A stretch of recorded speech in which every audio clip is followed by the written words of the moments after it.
Hey guys, welcome back to another episode of 247 DIY. We're back working on the 2002 WRX and we're knocking something off the list that I'm super excited about. We finally went ahead, we got a new set of wheels for the car. So let's go ahead, roll the intro, we'll get these unboxed and I'll show you what we're going with.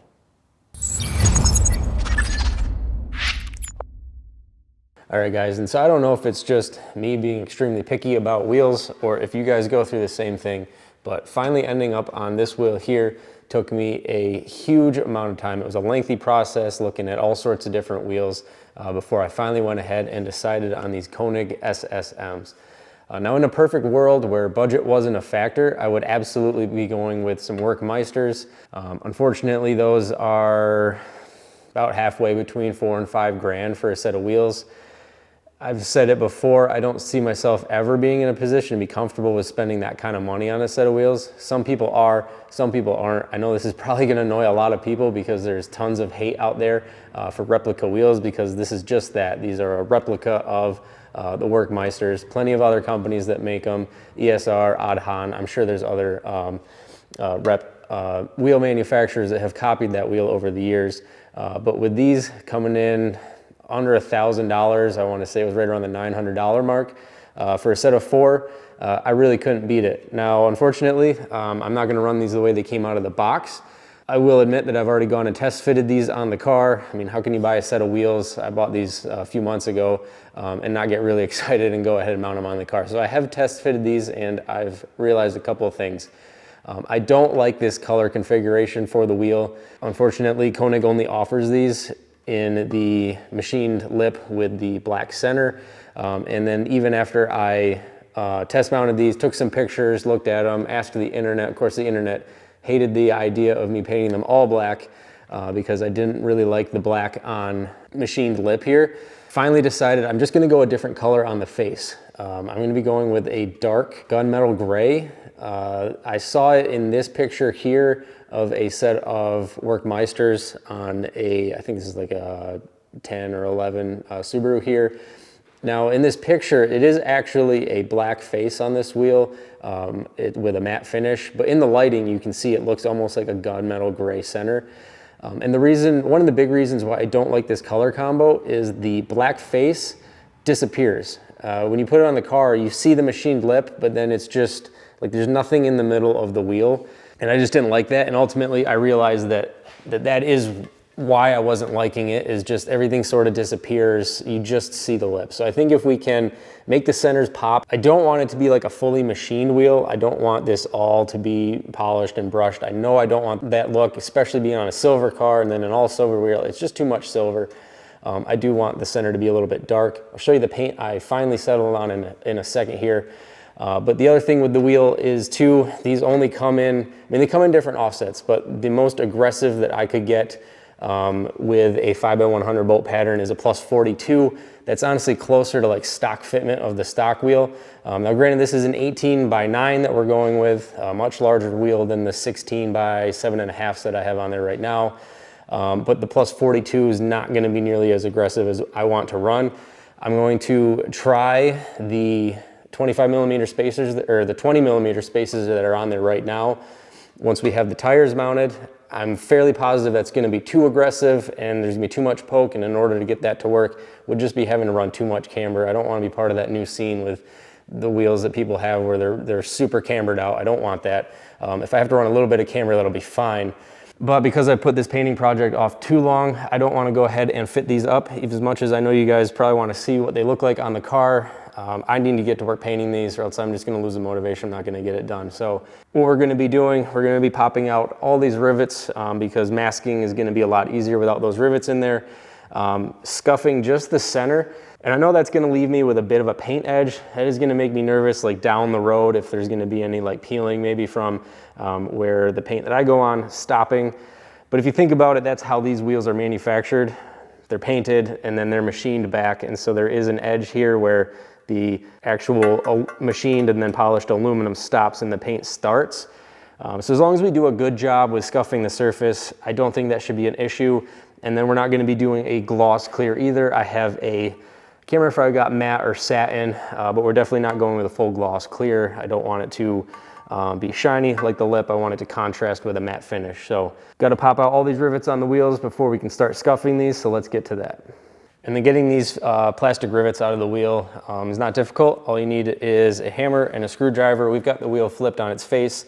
I've just got a nice thick piece of cardboard underneath it so we don't scrape the lip of the wheel. Get your screwdriver in there, give it a hammer, and all of these rivets will pop out. You gotta do all these. There's quite a few of them on all 4 wheels, so let's get to it.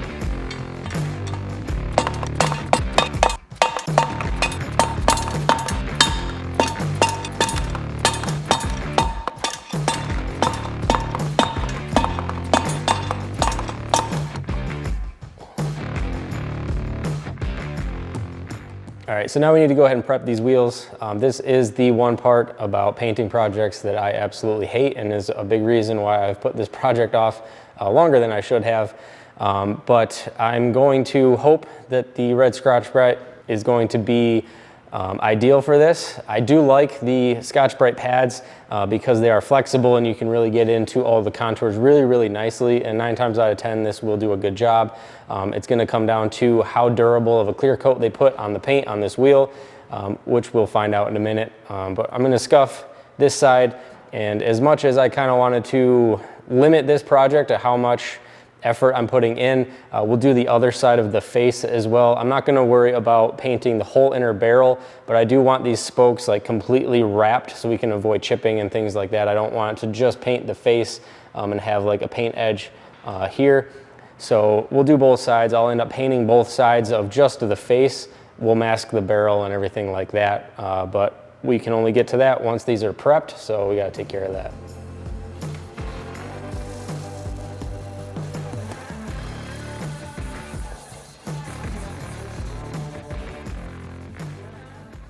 And so I just finished up scuffing all the wheels. I did go ahead and mask everything off as well. It kind of broke up the monotony of scuffing each wheel instead of scuffing all 4 and then masking. So I just did them one at a time. That's why they're all masked.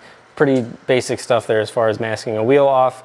So I didn't show you how I did that, but blue tape for the sharp lines and then just some newspaper for the large areas that we don't want overspray on. Like I said, I do want the spokes to sort of have a continuous layer of paint all the way around them so that there's not a paint edge that might try to chip. But I'm not so concerned about the backs. I don't really care how the backs look necessarily.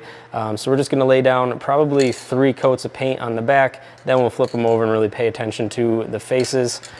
And for the paint, I went with this East Up brand. Found this on Amazon. Never heard of them before, but they were really the only company that offered this nice dark gunmetal gray color. All the other sort of gunmetal grays were just that. They were like a gray or a silver that was going to be too close of a match to the car, and I didn't want that. I do want that contrast of a darker color on the wheel, and this was really the only thing I could find that just came in this real nice charcoal metallic finish. So we'll go ahead, we'll start laying this paint on, we'll get the faces done, and then we'll work on getting the clear coat on that after that. And so there's the base coat all laid on there. I did 4 coats on the top here, and it's been about 30 minutes now since the 4th coat was laid on top. I really like how this paint went down. Looking at it through the camera right now, I don't think it's quite doing it justice, but I'm really happy with how this finish came out. Now what we're gonna do, I went ahead and I picked up the same Spray Max 2K paint, but I got it in a clear matte this time, and we're just gonna put a nice thick protective layer of clear coat down on there in this matte finish. I'm probably off camera, I should have done this beforehand, but once you mix and activate this can, you don't have very much working time before this will dry and you just can't use it anymore. So off camera, I'm probably just gonna practice just on a small piece with this. I've had kind of mixed results trying to use matte paints in the past, where if you try to go too thick of a coat, it basically just turns into a clear coat instead of a matte finish. So I'll just try a couple things and make sure we're gonna do this right before I go ahead and ruin a wheel or something here. So yeah, that's the plan. A couple practice pieces with this, and then we'll lay this matte clear down on all 4 of these wheels.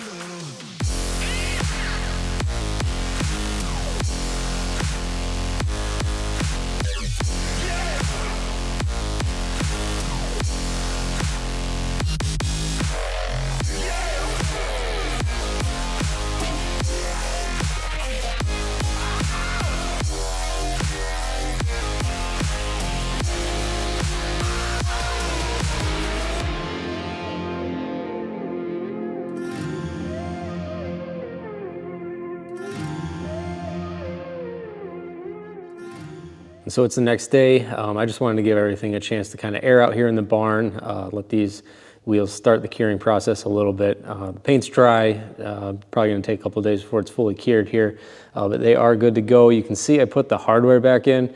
I think the silver looks good enough for now, and maybe we can figure something out in the future. I definitely just didn't want to go about the tedious process of getting every single one of those fake rivets painted up to go on there. Maybe in the future we'll do that. You'll notice there's no center caps in them right now. These are the center caps they come with, and I don't particularly like this style of center cap. It was the same style that was on these Enki wheels that I've been running on the WRX for a while now. And you can see I got some aftermarket ones that are a little bit flatter. They're not quite as aggressive and stick out as much as the ones, because these are very similar to the stock Enki ones that come on these older Enki wheels here. I tried my best. These ones are easy to find, a center cap that fit in this wheel. These ones, however, are a size that I just can't really seem to find. I bought a set that might work. I have a feeling they're not going to, but we'll just have to go down that road. Worst case scenario, I don't find something that's gonna work.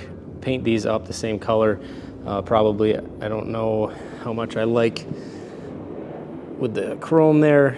Yeah, I don't really like that. So we'll probably paint them up, just color match them to the wheels, and then maybe figure out something for a center logo in there, because I couldn't find a Konig logo that small. It's about 37 millimeters. So I don't know. Like I said, I really don't want to run these, but we might have to. I'm not sure. But the next step, we need to order tires for these. So it's a couple days later, and we've got the tires for the wheels. Whenever possible, I always choose Tire Rack. They're not a sponsor or anything like that. I know I mention them a lot. It really just is my go-to. It's super easy. I ordered these at like 2 o'clock in the afternoon, and they were on my doorstep the next day by the end of the day. So next day shipping is pretty cool with Tire Rack for most of their products. But I decided to go here with these Continental Extreme Contact Sport 02s. This car doesn't see the track. It doesn't get autocrossed, anything like that. It really just, in the summer months, it's a daily driven car. And I think that these Extreme Contact Sport 02s are gonna be the best of both worlds for that. They do provide excellent grip, but they don't have as stiff of a sidewall. They're meant sort of as a daily driven performance tire. Filming this real quick just because I am about to head out the door. I'm gonna load these wheels and tires up. So fingers crossed, assuming it will just take a couple of days, these will be ready, mounted, balanced, and hopefully we can at least get them on the car by Friday. And then the other thing I mentioned in the last video is I had ordered some different center caps. These are the ones I prefer, just like a flat, unassuming looking center cap versus these style ones that come with a lot of aftermarket wheels with like the protruding conical shape on the center cap. And I really just on a whim, I ordered these on Amazon.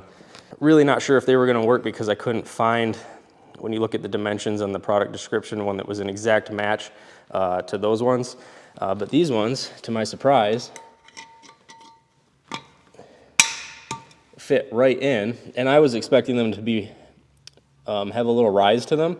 They actually fit flush with the face of the center cap mounting surface here, which is super cool. I did hop on eBay. I found an eBay seller.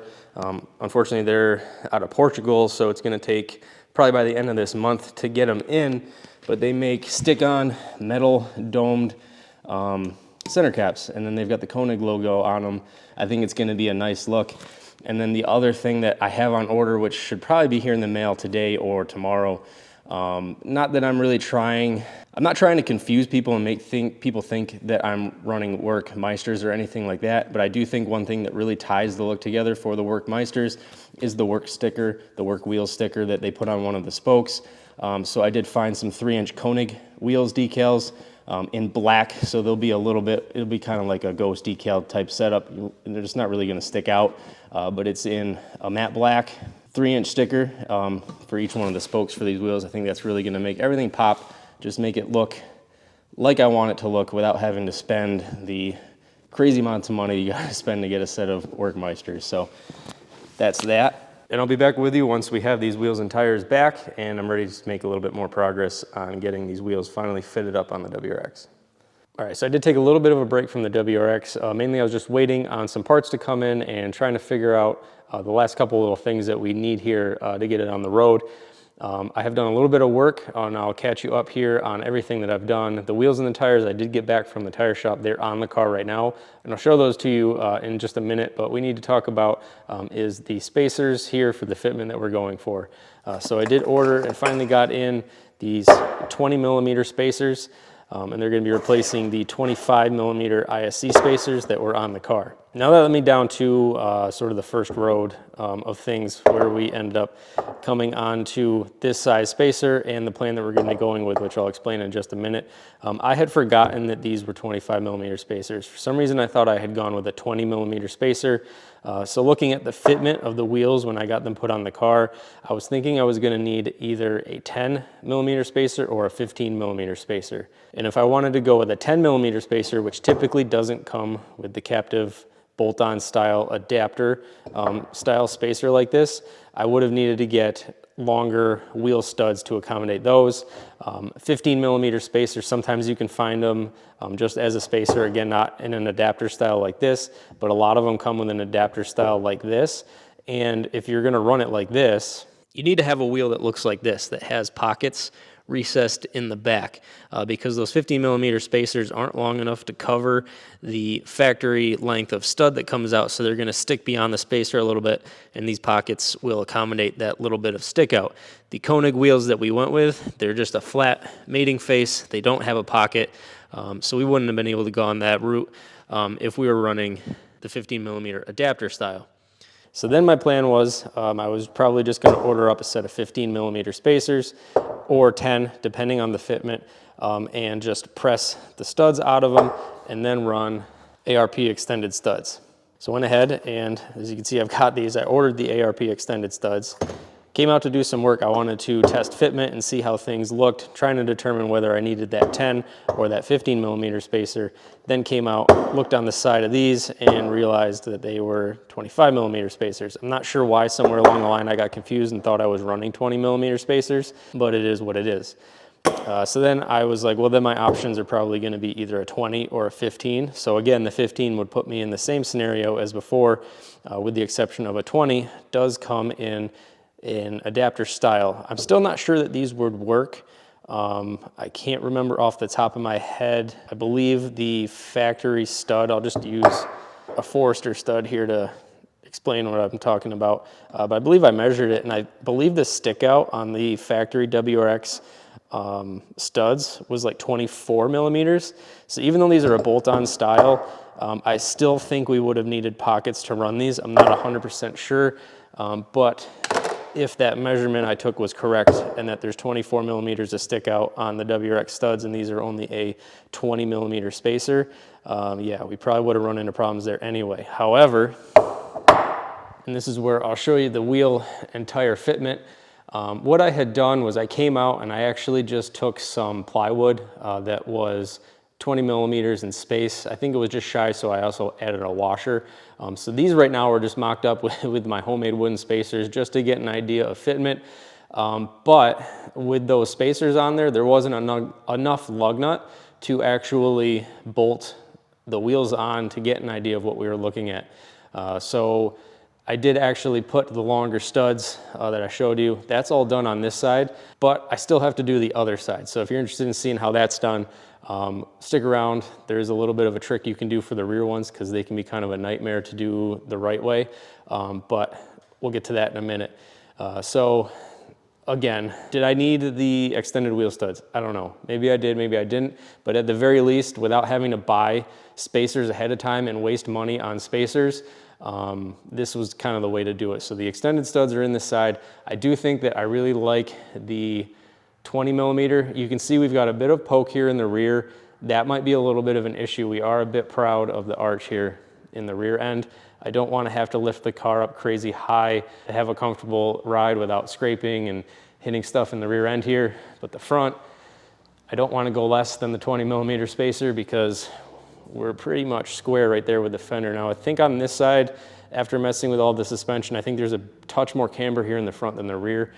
So that'll change things up a little bit, but I definitely don't want to go to a 15 millimeter spacer. It would make the rear fit better, but the front would be too sunk in for what I want. So we're gonna go ahead and just run these 20mm spacers for now. We're gonna get them on there, and I'm just going to, once we finish everything here, I got a couple more parts. I'll talk more probably near the end of the video. For the rear end, the car needs an alignment, so that'll be another video after that. And then I gotta get it inspected, get my yearly inspection done, and then it'll be on the road. I'll drive it and I'll see how it drives. And if I'm happy with how it drives, then we'll stick with the 20mm spacers, but we may have to go to a 15 if it's just unbearable to drive, if this is just a little bit too aggressive of fitment, but we won't know until we try it.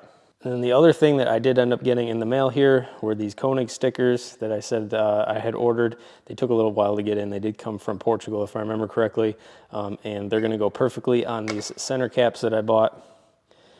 They're just peel and stick. They're not the exact size. They're just a hair off, so I kind of got to line them up carefully here to make sure that they're centered.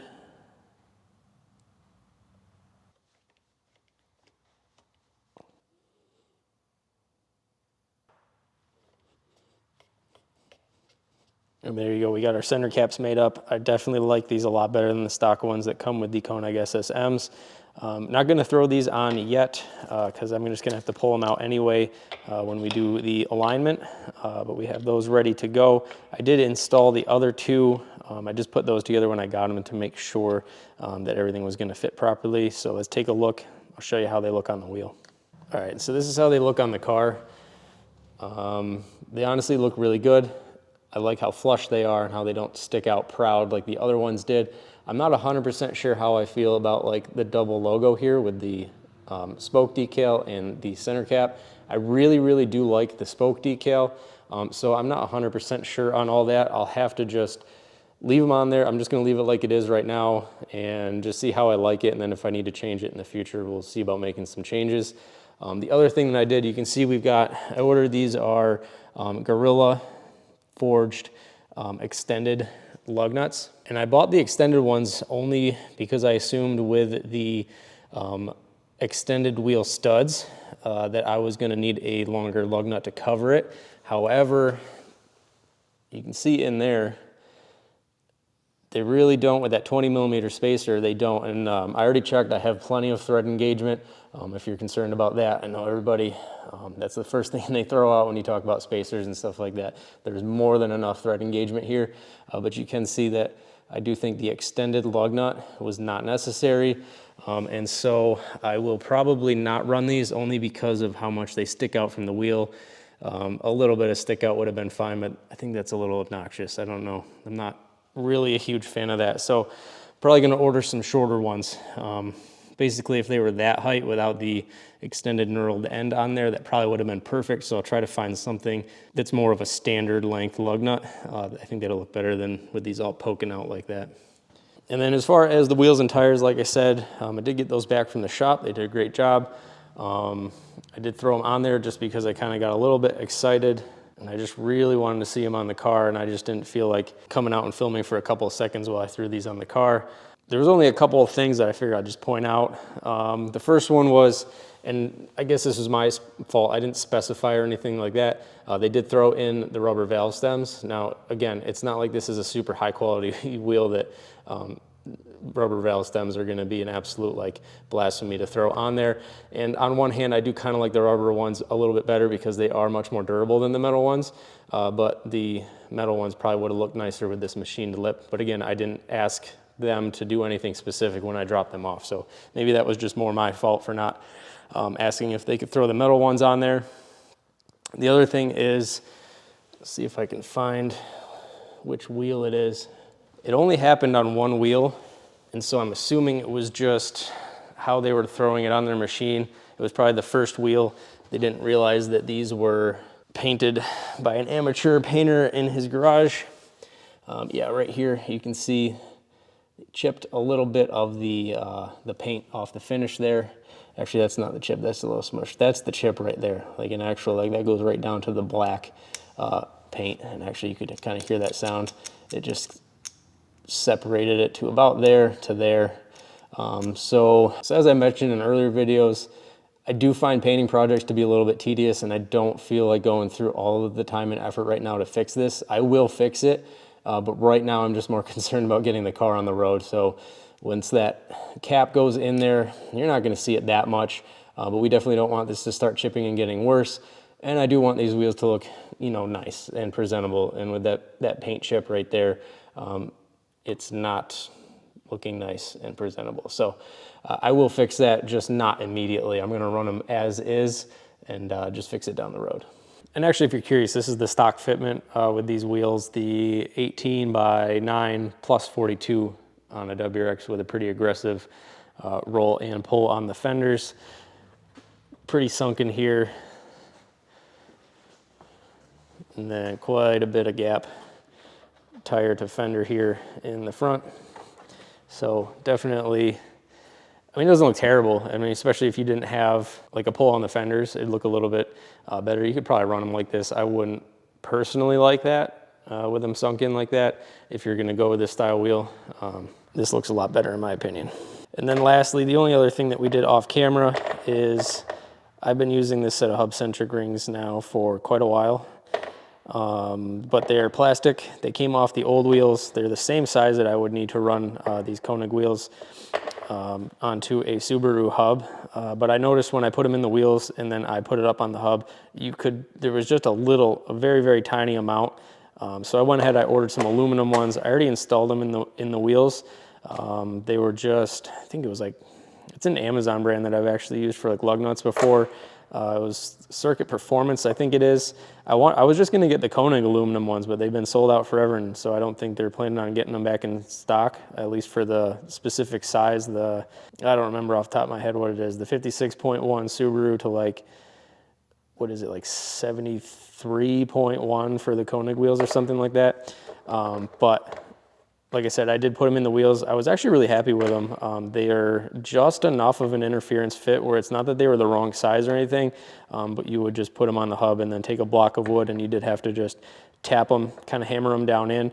So I do like that they were a nice snug fit, but we got these loosened up ones. I think it's just because they've been used now on like 3 different sets of wheels. They're just really worn out now at this point. So with that being said, today's work, we need to go ahead and work on the passenger side of the car. We need to go ahead and get these studs installed. And then the other thing that I realized in my rambling, I forgot to mention for these ones with the captive studs here, since we're running the extended studs, we don't need the extended studs in there. We're just going to run it as a spacer. I already did a test on this one and these studs press out just fine in my press. So we'll take all 5 of those, press the studs out, and we're just going to run them as a standard spacer.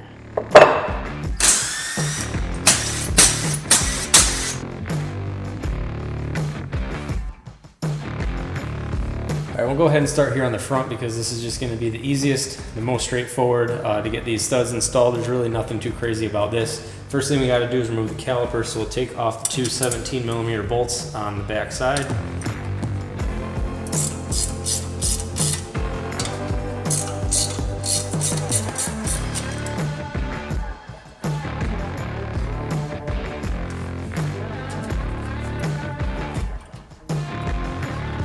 Take our rotor right off, and then all we're going to be doing is just hammering these studs out. I don't know if it's coincidence or not, but there's this little recess here in the hub, and that is going to help us out, especially getting these longer wheel studs back in.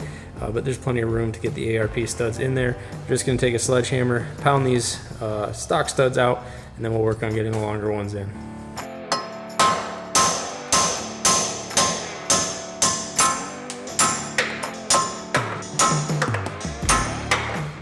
All right, and then all we're gonna do is take our ARP stud, slide it in there.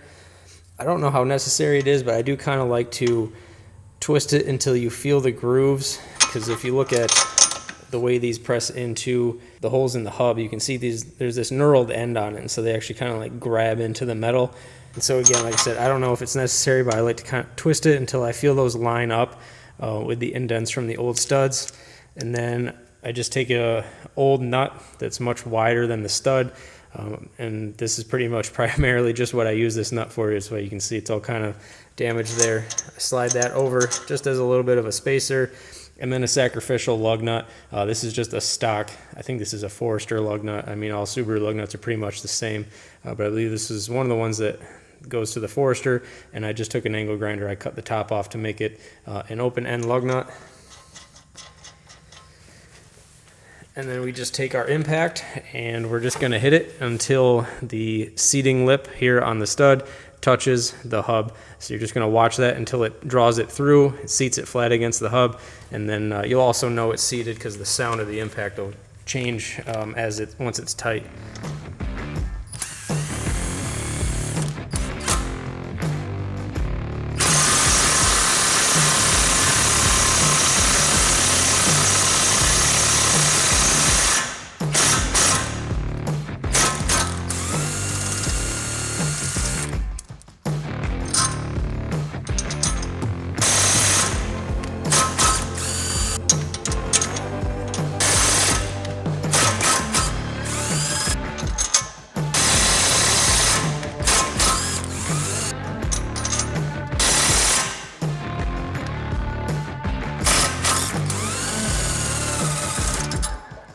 There we go, easy as that.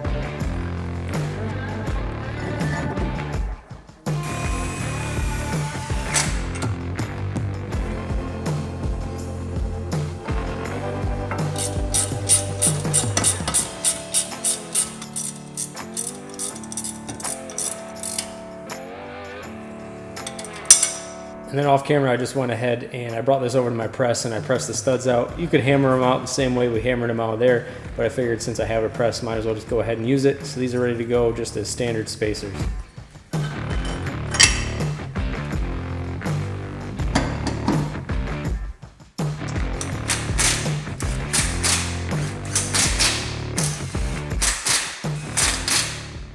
Now we can go ahead and move to the back, which is a bit more difficult than how straightforward the front is.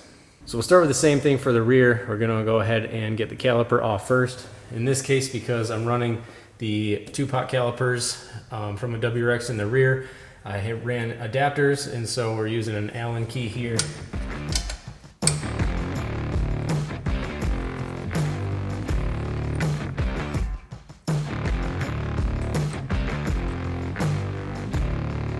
And then if I'm lucky, like the other side, these brakes are basically still brand new, and there wasn't much of a lip.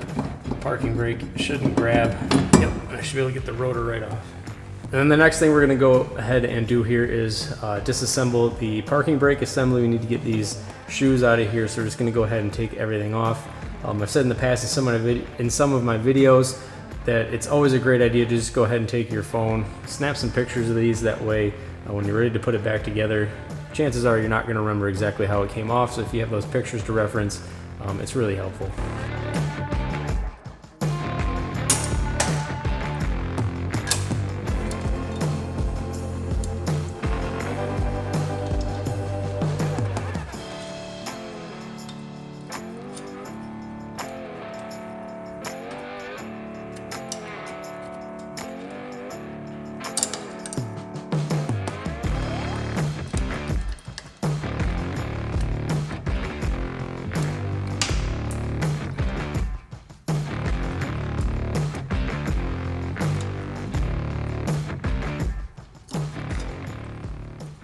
Then we're going to go ahead and remove these 4 Allen nuts here on the ABS ring.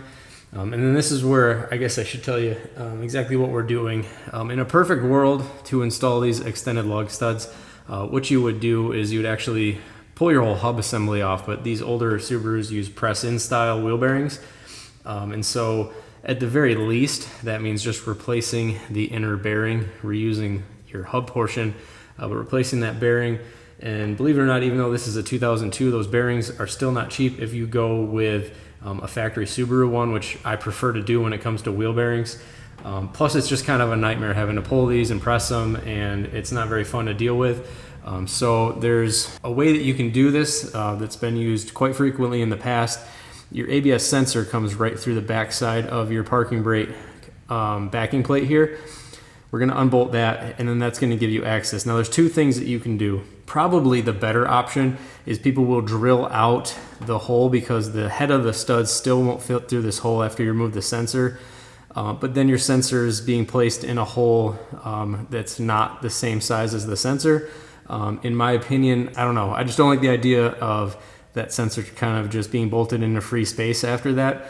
The other way that people do it, and it's the way I did it on that side and the way I'm going to go ahead and do it again on this side, is you just have to take the stud, and I'll film all this in a minute, but you just grind the outer diameter of the head off so that it will pull through that hole.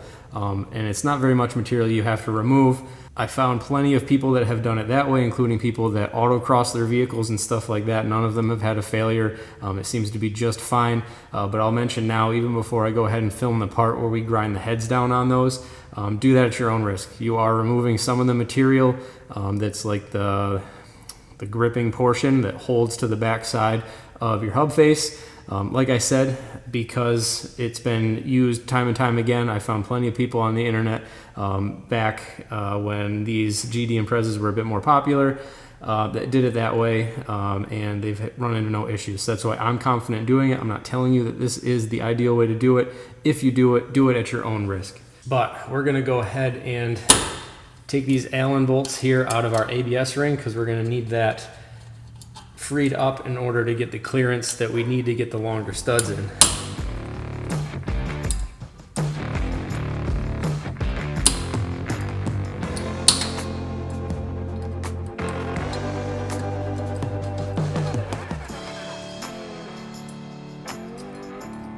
Then on the inside, you can actually see the back side of the bolt we're going to be removing. We're going to remove the bolt that holds the ABS sensor and mounts it to the back side of this plate.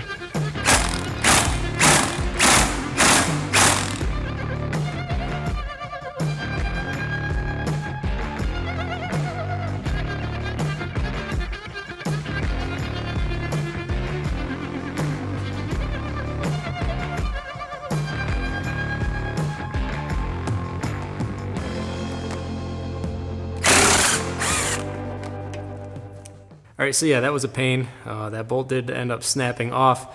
There was enough stick through on this side where I tried to cut a couple flats in it and twist it off, and then as you can kind of see, the captive nut actually broke its welds and the captive nut came off. So that's at least out of there now. I'm not going to worry about it right now. I think I can probably just use a through bolt with a nut to achieve the same thing, but we've pulled the ABS sensor now out, so now we have access to this opening here. All right, and so as far as modifying the ARP studs that are going to go in, as I said, we're just going to grind some of the lip off here so that this will fit through that hole in the backing plate for the parking brake setup. So I did wrap the threads in a little bit of electrical tape because all I do is throw it in my drill. That'll protect the threads a little bit. Turn on my belt grinder, and then we'll take some down. I kind of have this down a little bit now that I've done it a few times, but the best method to do is just take a little bit off, go over the car, see if it fits. If it doesn't fit, take a little bit more off, but we'll go ahead, get this modified, and I'll show you how it fits in there.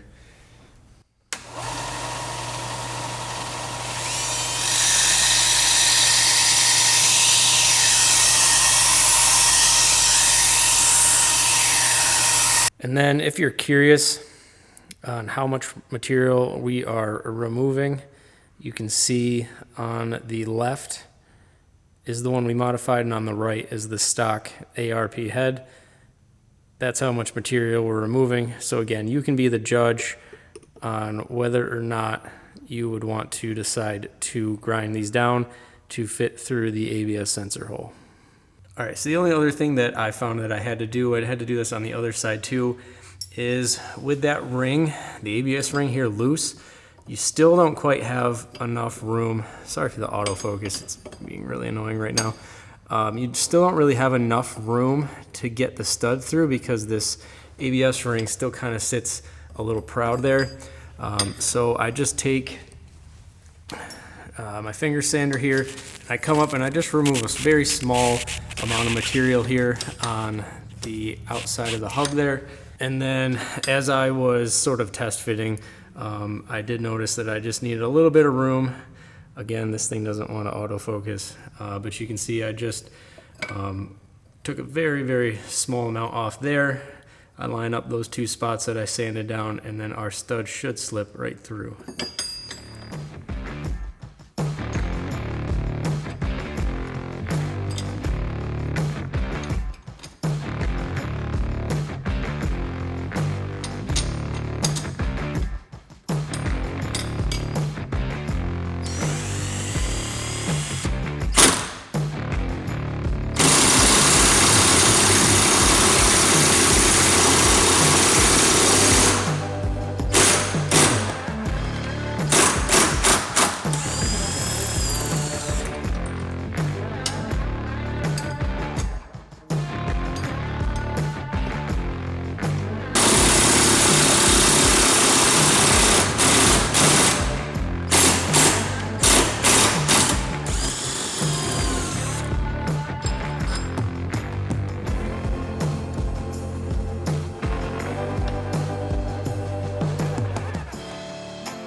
All right, guys, so there it is.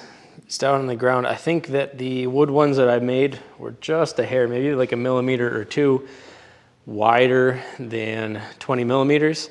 So it actually cleaned up the fit in the rear a little bit. I think that's gonna be, even just that extra couple little millimeters, that's gonna be better. We can always run a little camber here in the rear. I think I did a rough measurement the other day, and I think we're at like 1 degree of camber. We could probably go to like 2 degrees and it would be fine. The front, again, just because we kind of messed with everything, was a little more extreme. I think that was like 1.5 degrees of camber in the front. And we can, from what I'm seeing, we can probably pull a little bit of camber out of that. But overall, that's looking good. I really like that fitment. I think that looks really, really good. And so we're just gonna go with that for the time being. And if I find that it takes all of the sort of drivability out of the car, if it's just too much and too aggressive, then maybe we'll figure out something else. But I'd really like to make this work. I really like how that looks. And I'm really, really digging the wheels on this car. I'd like to put it on the ground and get some better shots of it for you guys, but there's really no sense because I still have to do an alignment. So I might as well just leave it here on the blocks. But you get the idea. I'm really, really happy with the wheel choice. Really liking how that's gonna look. So I think the only thing now with this sort of really aggressive fitment of wheel on there, and kind of, I don't know, how do you want to put it, like a flashier wheel on there, I think it does sort of accentuate that the rest of the car is basically stock and not a whole lot going on with the rest of the car. I do have a front lip that I rough fitted a while ago. I've had this, I don't know, I think I ordered this probably close to a year ago now. It'll be fine for fitment. It's not the greatest, but that's sort of what you get a lot of times with aftermarket parts. But I need to get that at least mounted up on the car and then figure out if I need to see how far that lip sort of brings down the overall profile of the front bumper, because I want everything to be even. So if that lip comes down and then it ends up being even sort of with the side skirts, then we'll just run the lip, and I think I'll keep it black. I want to run the sort of accented side skirt extensions that you can get for these. I won't go too much into that because it's going to be a later video, and then the rear spats here on the bumper. And as far as the side skirts, I do think I want them to be black. The spats, depending on, because they are a little bit larger of a piece, I'm not sure how black would look. That'll wrap it in like a gloss carbon fiber or something like that.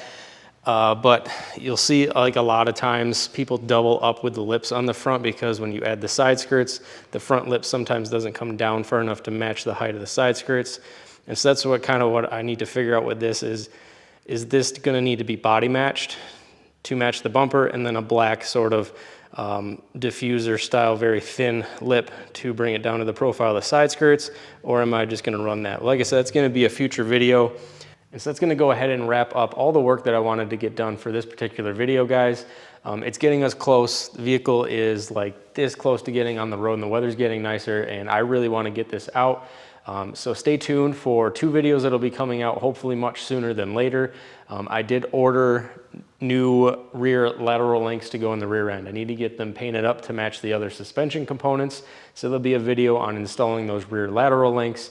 And the only reason I'm kind of needing to get that done before this gets on the road is those do pick up an alignment point in the rear end, the rear toe alignment points for the rear end. So there's no sense in aligning the car if I'm just going to replace the lateral links over the winter, which was my plan anyway. I might as well go ahead and just do it now. So like I said, lateral link video will be coming out, and then after that will be an alignment video. I know I did a brief alignment in a previous video, but I just bought a kit that I think is actually very on par with the channel. It's a kit that makes doing your own string box alignment very DIY. You put it together yourself, and for about $70, and then the cost of some electrical conduit that you use for your frame, you can put together your own kit, where if you were to buy the same sort of purpose-built commercial kits that are out there, your entry level, you're starting like $400 all the way up to like $1,000. So for $70 and a little bit of DIYing on your own, I think it'll make a cool video, and we'll be able to make sure that we have this thing aligned properly to get it on the road. Once those 2 videos are out, I simply got to make an appointment down the road to get this thing inspected. I did push my luck a little bit last year. I never got it inspected, so I definitely need to get it inspected this year. Then I can finally get it on the road here now that the weather's getting nice. So if you like the video, be sure to hit the like button. Feel free to leave a comment below, and if you're not subscribed already, please consider subscribing. Thanks.